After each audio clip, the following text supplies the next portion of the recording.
On this edition of Metro Focus, we're in the District of Columbia exploring DC delights. With destinations that support the mind, body, and spirit, we visit Farragut Fridays for the downtown scene and the historic Florida Avenue Grill. We also take a visit to Turning the Page Carpe Librum and the Anacostia Library to see how books have a huge impact in the District of Columbia. We also take a visit to the Children's Guild Charter School located near Metro's Bladensburg Bus Division. And finally, as Metro's SafeTrack rail improvement plans continue, we'll give you an update on the July plans. So sit back and enjoy the ride with Metro Focus. We're here at the Anacostia Neighborhood Library under the DC Public Library System with Ms. Yvette Davis, the branch manager. Hi, Yvette. Hi, how are you today? I am wonderful. This is a beautiful library. Thank you. It was built in 2010. 2010? Yes. It looks brand spanking new. It looks like it just came out the box, you unwrapped it, and all the brand new books are here. Tell us a little bit about this library and how important it is to the community. Well, the Anacostia Library is an integral part of the community. It's a place where people not only learn about reading, but they have enlightenment in life and have computer access and do the things that they need to do for increasing their life betterment. Well, you know what, people think about libraries as just books, but you just touched upon a very important point, which is the fact that it's access to the web, access to the internet. There are people still in communities who don't have internet access 24 hours a day, and coming to the library, they're able to do things like what, job applications, everything. Jobs, we do computer classes, making You offer classes? Yes. Oh, wonderful. So this is a gamut of different activities we offer the community, and we partner with various organizations throughout the Washington area, and they bring enrichment to different services that we can bring. So tell us, what are the hours of operation here at the library? So we're open 7 days a week. 7 days a week, I like it. So it's Sunday from 1 to 5. Monday, Tuesday, Wednesday, we are open from 9:30 to 9:15. Thursday, we're open from 1 to 9, and Friday and Saturday is from 9:30 to 5:30. Tell us about some of the services you have here. I see that there are people helping folks use the computer, learning how to log in and get internet access. What other types of services do you offer here at the library? So ongoing, we have children's programming, which is 3 to 4 times a week. And along with preschool programming, there's programs for young adults and adults. That's amazing. Yes. All these, and this is free, of course. Free, yes. That's amazing. I think people need to understand that. Free training, free resources at your neighborhood library. Correct, yes. So how long have you been with this library? This particular location? Well, just in general with the DC Public Library System. How long have you been with the DC Public Library System? I've worked for the library for 28 years. No. Yes. Well, you don't look a day over 20, so yes. Yes. I was very young when I started, and it was a niche that worked well with me, and I was able to grow, and I'm able to help people, and I think that was the main thing that kept me keep coming. Well, tell us about the importance of libraries in general. Why is it important that we still have community libraries in places like this? So the library is your link to information. It's your link to the outside world. It's a way where you can grow intellectually, recreationally. It is a way where you can get that aha moment at any time. Just to see a child get a library card and they are been open and exposed to literature and stories and so forth. So it's that kickstart that you need to keep you going. And I will say I learn something every day when I come to the work. So it's one where I know if I'm growing and learning, I'm helping those that are growing and learning as well. Tell us about the importance of having a bus stop or metro bus come right here in front of the library every day. So it's very convenient. In fact, that you can actually, if you're waiting for the bus, you see what's going on in the library because there's a lot of glass in the space. So it has been an immediate draw. It's easier for commutes, of course, but with the bike share that we have and the metro, it makes it a convenient stopping point across the street or a little bit down the street, going and coming. So yes. So when folks are interested in learning and exploring DC, would you say that this library is a great location to come and take a little look? I would say all libraries are a great spot. So yes, this is one that's new, it's bright, and it's one that's welcoming. Do you have any exciting events going on in the month of July that you'd like to talk about? So July, we will be starting the second month of our summer reading program, which has a theme of sports, exercising, and so forth. And we're partnering with the Washington Nationals and Chipotle. And so those that sign up to read during the summer, they get small little tokens for reading throughout the months. We have a program that the staff has created, which July is ice cream month, so we make homemade ice cream in the library. That's a good incentive to come to the library. So I know you have a lot of exciting events going on this summer. Where can people get more information about this site? Can they call or go into a website? Of course, you can always call your neighborhood library, but our website has a rich listing, and it's www.dclibrary.org. And it gives you a listing of all the activities that are going forth at every DC Public Library. And if you're a district resident, you're a student, this is a perfect place for you to come. Exactly. Thank you. Well, I appreciate visiting with you today. I'm ready to come to the library for the ice cream. Please. Different flavors, of course. Thank you. And thank you for joining us.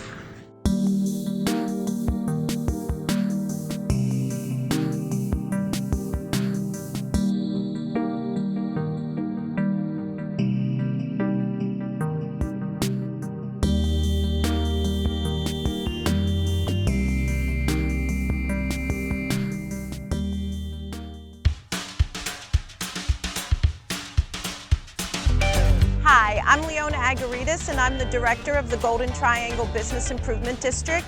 The Golden Triangle BID is a nonprofit. Our job is to make this area the best it can be. We clean the streets, we remove graffiti, we beautify the streets with landscaping. We do public events that activate the neighborhood.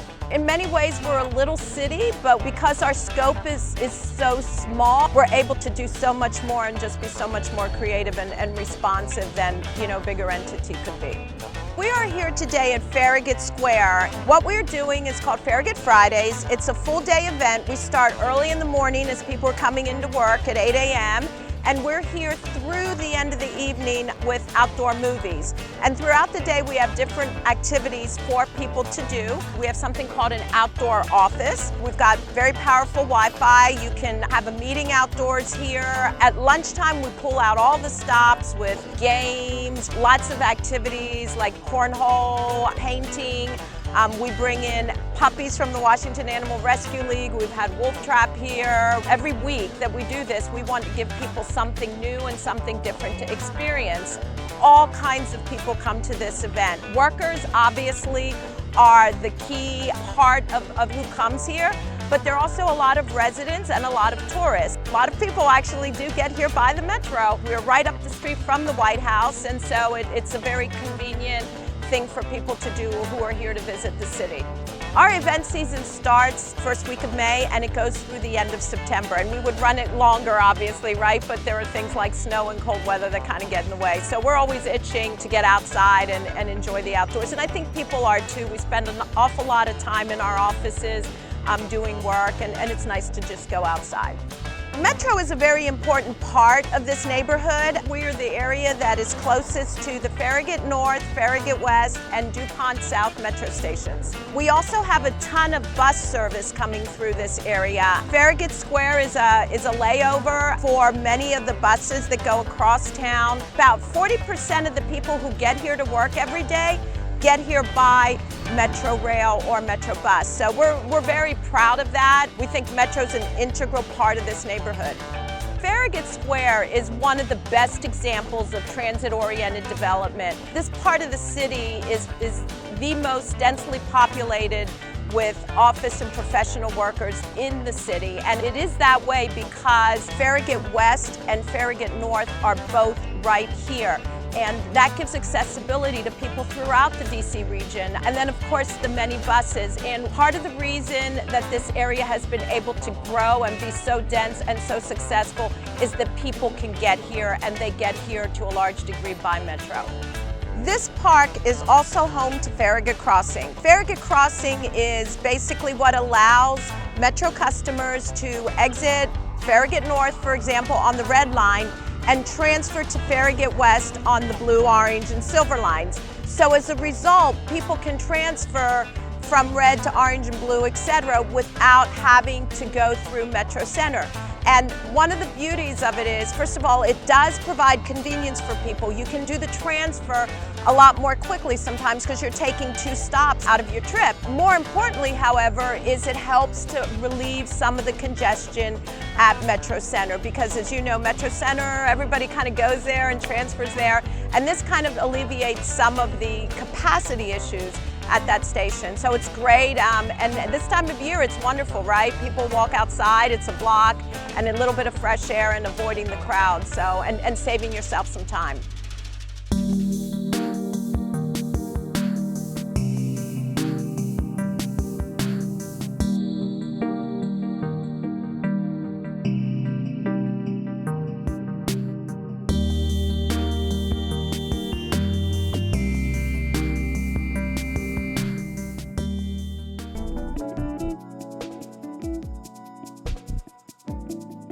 Hello, my name is Daisha Ellaby. I am the manager here at Florida Avenue Grill. The restaurant was founded in 1944. Florida Avenue Grill is located at 1100 Florida Avenue Northwest, Washington, D.C. We're known as a soul food restaurant. Our breakfast is awesome. I personally like our pancakes. They're like the best. We put cinnamon and sugar on them. We serve dinner as well. Things like smothered pork chops, macaroni, collard greens, cabbage, barbecue ribs. We even serve chitlins and pig feet, which a lot of people come to get. During breakfast time, we have, especially on weekends, we have 2 gentlemen on the grill. And that's it. Like, it can be, if a party of 5 comes in, they all order breakfast specials. This is not coming out the back. These eggs are not pre-made, you know what I'm saying? This is all fresh, dropped right now, ready for you, like you were making it at home. And I think that's pretty awesome. It's not really a place that you can go to and see people cook your food. You know, and I think that's one of our best aspects, that you actually can come here, sit down. It may take some time because, again, it's only 2 guys that's really making your food, and you can actually see someone preparing your food, putting love into your food. You know, you really can't go there and get that experience. I would say our signature would be the catfish. People love the catfish. You get 2 nice pieces of catfish fillet and 2 sides. Sides-wise, you gotta go with macaroni and cheese and collard greens. Cabbage is good, yams is good. My favorite is macaroni and string beans. People like the pork chops because they're real big. I only can eat like 1, but you can get 2 with the dinner, and it comes with 2 sides. And our cornbread is real good. Our biscuits are homemade as well as our cornbread, but our biscuits are really homemade, so they're really good. I started 10 years ago. I was 19 at Howard University. My first day, I remember like it was yesterday. I was the host. They did not like me. The customers didn't like me, and the employees was like, you know, who's this young girl? But I grew on to them because I wasn't going anywhere. So I grew to them. The customers started liking me, and then the older people became like my family. You know, you had Mr. Bobby, you had Miss Roxy, Miss Mildred, Miss Linda. You know, and just working with, even though they were like in their 70s, they could move faster than some of the people that work here now. This restaurant, number 1, is a legacy. Since it has been around since 1944, it has survived. It's also the oldest soul food restaurant in the world and the oldest surviving Black-owned restaurant in America. So to the area, it means a lot, and to myself as well. We're a couple blocks away from the African-American Civil War Metro Station, Shaw Howard Metro Station. There's the 90 bus for U Street. All the 90 buses come on U Street. The 64 bus comes on 11th, and the 70 bus runs on Georgia Avenue. So either of those buses can get you here as well. I'm from South Carolina, and I haven't been home, say, in like 2 years to see my mother. And I have a guest that comes all the time. And he's like, Dee, when you gonna see your mom? I'm like, I don't know, I work. He's like, I'm gonna buy your ticket right here, right now. And I was like, you don't have to do that, but okay. He was like, all right, so he bought my ticket right there, right now, and I went home to see my mother like last month, thanks to him. So those are the type of connections that you bring and you have, that, you know, your food is gonna be good, but you're not just coming for the food, you're coming for the experience. That's what I try to offer, an experience when my guests come. So here's a lot of love. You see a lot of, you know, not just hard work, but just the love that they're actually making their food in front of you. I think that's awesome. I think that's an aspect you can't go and see anywhere else. So when coming to DC, or if you guys are anywhere in the area, please come on down to Florida Avenue Grill. We'll be happy to see you.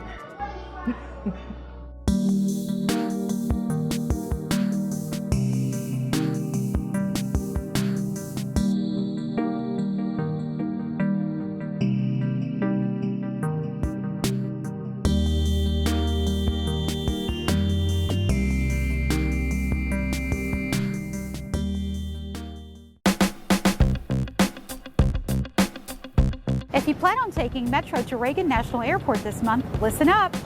Metro's SafeTrack program will focus on the tracks near the airport, causing serious delays, especially for those heading out of town. From July 5th through the 11th, the blue and yellow lines will be shut down between National Airport and Braddock Road. But take heart, you can hop on a shuttle bus from Braddock Road to the airport, and you can still use Metro Rail to get to DCA from DC. But that will flip July 12th through the 18th when the track work shifts north from National Airport to Pentagon City. Metro shuttle buses will be available to and from the airport from Pentagon City and Braddock Road. You can also use Metro Way bus service between Braddock Road, Crystal City, and Pentagon City during the maintenance period. And at the end of July, from the 20th to the 31st, there will only be one track open on the orange and silver lines between East Falls Church and Ballston.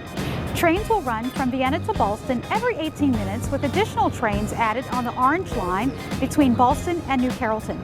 You can always stay a step ahead of the SafeTrack safety surges by visiting our website at wmata.com/SafeTrack. Thank you for your patience as we improve the safety and reliability of the Metro Rail system. So good to see you guys. So, what's up? Oh, we finally bought a place. Holy cow. You seriously have enough saved to do that? We've been putting a little aside each month. Jeez, at the end of the month, we have nothing left to save. Yeah, I have no idea where it goes. Well, you're spending a lot on... Is it good? Oh, God. Oh, how is my account overdrawn? When it comes to financial stability, don't get left behind. Get tools and tips for saving at feedthepig.org.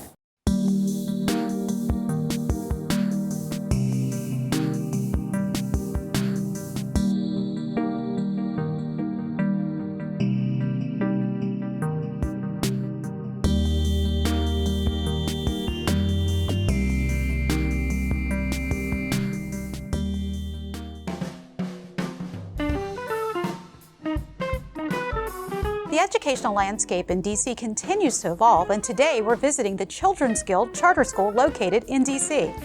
Nakia Nicholson is the principal of this wonderful school, and we're going to ask her a few questions about the importance of the charter school community as well as the role transit plays. So Nakia, tell us about the Children's Guild Charter School. Absolutely, absolutely. Thank you for coming first off. The Children's Guild of DC, this is the first year that we open, and we're really excited because we have some phenomenal things happening. The Children's Guild really does focus on doing things differently. We try to do things that are very creative and out of the box, but in a very therapeutic and supportive manner. We are a school of approximately 500. We're growing. We are a very nurturing community. We're small in nature, but we're mighty in terms of our resources. So I noticed that you have a great deal of parent engagement, and I know it's a lot of hard work to get parents involved and here at the school. So tell us about some of the parent engagement activities. Parent engagement is what we always strive for. We know that if children are going to be successful, it takes a partnership with parents. So we really try to create as many experiences with our families to support our students as much as we can. Today, we had our honor roll assembly, and it's nothing better than to see parents come out, as well as family members, friends, community support members, to come out and celebrate our students' success. We try to use every opportunity to use, whether that's academics, whether that's sports, whether that's extracurricular, for the parents to come in to showcase what their children are doing. So tell us, where is the Children's Guild Charter School located in DC? I'm glad you asked. We're located at 2146 24th Place in Northeast, and we're right near the Metro, so it's really, really accessible. It's right off of Bladensburg Road. Our kids typically arrive at 8 o'clock, and so they go to 3:30. So our school day is 7 hours, which is an hour longer than most schools, which is 1 hour more instructional time, which is 5 hours more per week. So we're really proud about that because we do take our instructional practices very, very seriously. And how does that distinguish you from some of the other charter schools that are in the District of Columbia? Instructional hours alone, it sets us apart because we believe that having the kids here at school is the most safe environment for many of our students, and then to keep them fully engaged. We know that when kids are engaged, they do better. And the other thing is that we want them to become advocates of their community. So we try to use all of our times to build that momentum and keep them engaged here at the school. And we also offer extended hours for our aftercare transit program. Absolutely. It's a range of opportunities for the kids to stay plugged in, and then also build some relationships and rapport with some of our staff. The aftercare program is operated and managed by our staff here. It's great resources for us because it gives us opportunities to learn more about the students outside of their academics. And let me ask you one additional question. Tell me a little bit about the staff makeup. It seems like you have an incredibly diverse staff, lots of arts programs, all sorts of exciting things. So tell me a little bit about the mixture of staff you have. Yeah, I think this staff is vastly different because we come from the standpoint of social development. And so instead, you will not find traditionally social workers in schools. But we know that social development is really, really important, especially when you're dealing with the social, emotional, and mental health of students. So we lead from that perspective. And so what you'll find is a cadre of leaders that range from general education teachers, special educators, social workers. We also have occupational therapists here. And so what we try to do is build a community of wraparound supports for our students. Approach. Absolutely, because you're talking about the whole child. We know best practices show that you cannot separate the social development of a child from academics. You have to reach the child first, and that's what we really try to work hard with. In addition, what we have is we have behavior coaches here. We have a care team, and that care team really comprises of our behavior coaches, student support coordinators that really push into the classroom instead of waiting for kids to get kicked out.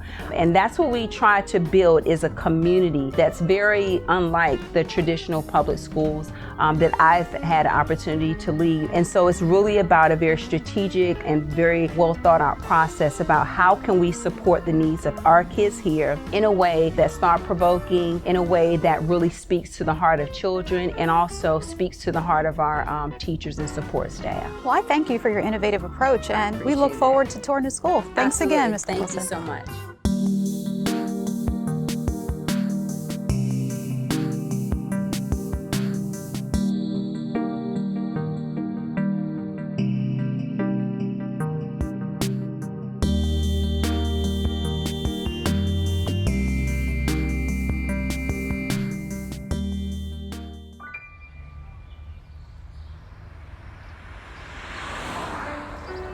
It's harder whenever there's a bigger group.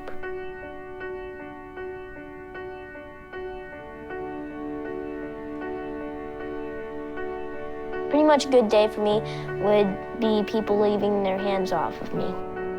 I'm always called names. Everywhere that I go, there's always someone calling me names, calling me gay. I've been choked, thrown up against a wall, punched. Nobody's ever tried to help me.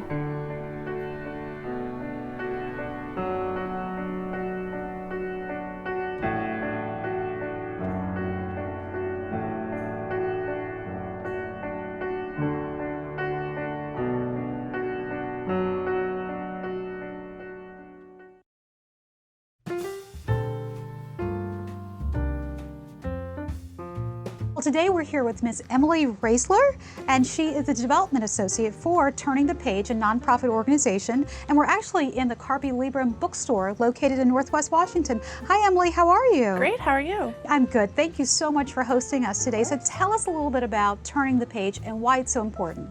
Turning the Page is an education nonprofit here in Washington, D.C. We do family engagement programs in D.C. public schools. Carpe Librum is our bookstore, and it raises funds for our programs. Quite a place. Yeah. All the items are donated. We sell books, CDs, and DVDs for $1 to $4. So everything in this wonderful place is donated? Yes. You can just come into our bookstore and drop off books, or contact us to set up a book drive or a big book drop-off. And you guys will help them put it all together? Oh, yeah. Step by step. It's a big mission to donate all those books and transport them. Definitely, yeah. We got a big program going on here.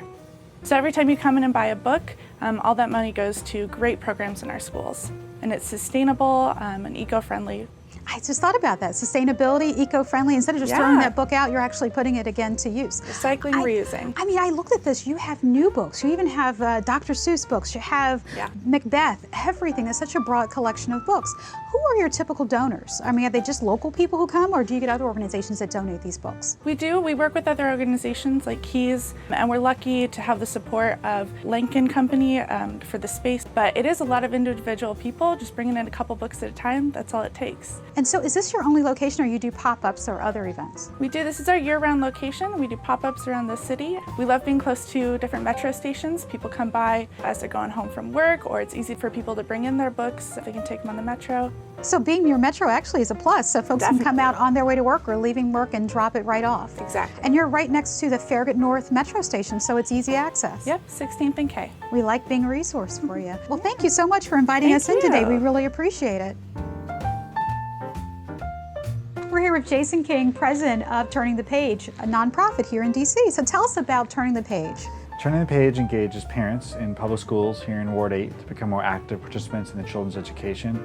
We connect parents to museums and resources such as libraries, and all the great things that DC has to offer, we make them more accessible for parents in our public schools. And how did it start? Friends of mine and I, we started the organization a long time ago now, 18 years, wow, to help the schools in some way. And what we learned when researching what was needed in our schools, we learned that programs focusing on parents, helping them find their voice, get more engaged, weren't as prevalent as maybe other programs. And so we started focusing on the parents of students, and it's been a fantastic experience. So 18 years you've been doing this. I mean, it seems like you have an overwhelming amount of support, folks coming in and donating, and there's awareness about the organization. Yes, there is, and I think that the bookstore, and at the time when we were first starting, it was a pop-up, just a sale for a few days. Really was an opportunity for us to share what we do in the community, but also provide a really creative way for the community to give back to us, and to learn a little bit about the work we do and learn about the parents in our schools who are amazing people.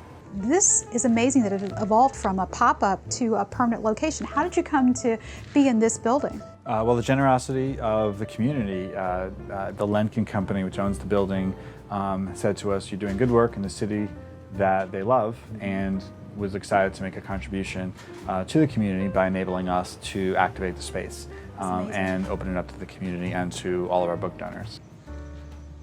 We've been able to expand this past year to Chicago, Illinois, into a community on the west side of Chicago called North Lawndale, and we've been excited that families there have been as excited about our resources and what we offer as families here, and we're really looking forward to connecting our Chicago families and parents in those schools to DC families, and I think that we can learn a lot from that community and they can learn a lot from our community. Our book sale operation that we've been conducting now for all these years has been dependent on the metro, on downtown DC. A lot of book sales that you would normally see would be maybe a little bit further out where folks can drive to drop off books or shop there, and we've been really excited to take advantage of what we have right here. So since we're so close to a metro and so close to so many businesses, we do see folks during the lunch hour, and we do see folks going home and stopping in, either donating or shopping. So tell me about some of your partners. You said you partner with other organizations. We What do. are some of the organizations you partner with? We're longtime partners of the Smithsonian's, for example, and we've been engaging with their education departments for many years to ensure that, for example, at the Natural History Museum, that their scientists can meet with parents in our programs so that students at the middle school level can learn about academic pathways to great careers in the sciences. We partner with the public libraries to ensure that parents and families can have access to their resources. By reaching the parents that we do, the library is able to reach parents and families in a different kind of way. That's amazing. So if there was one thing you'd want the folks to know about this organization, about Turning the Page, what would you want them to know? That this is hard work, yet it can be fun too, that there's amazing ways that parents and families can support their children in fun, creative ways. And I think this bookstore is an extension of that. It's a fun, creative way to raise funds for our programs and to add value to the community. And again, we've got all these bookshelves worth of books, and they really were just individual bookshelves from thousands of our community members. So it's really, really a great thing that we can look at these books and say, this is everyone contributing to better schools and better outcomes for our students. These are parents who are doing their best to provide a fantastic education for their kids, and they inspire us every day. And so I'm passionate because we're able to provide them a bit of an extra push, some more resources to make their job of educating their own kids a little bit easier, a little bit more effective, and that keeps us going every single day. That's a real commitment. Well, thank you so much. Thank you so much, Jason, and we appreciate it. We'll do some shopping while we're here. Please. Thank you. Thanks.